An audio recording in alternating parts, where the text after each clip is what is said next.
Here we are with the A7R2 in full daylight. We're at f14 and due to using no ND filter we're having to run a shutter speed of 1/320th, which isn't ideal.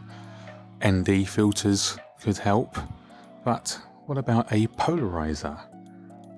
Could that possibly help us in this situation and make the sky a more pleasing blue? Well, there's only one way to find out. Let's polarize.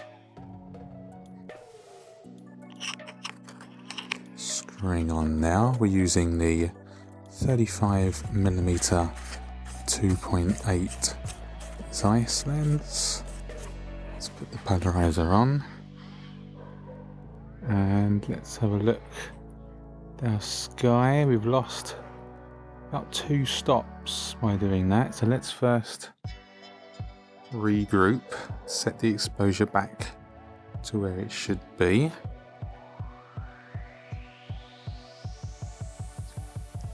There we go. Now let's spin the polarizer around. Yeah, okay, so you can see the effect it's having now.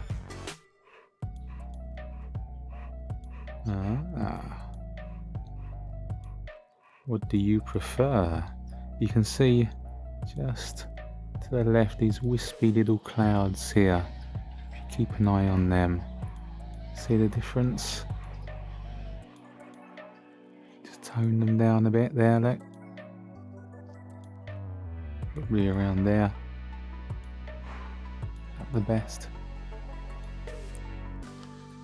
So there we go, let's manage to get the shutter speed down to 1/60th, which is perfect because we're at 4K 30p XAVCS 100 megabits a second, and we're using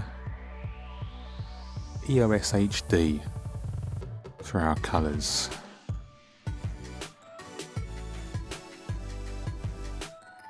So there you have it, using a polarizer for video. Do you prefer it with or without? Let me know, and as usual guys, it's been emotional.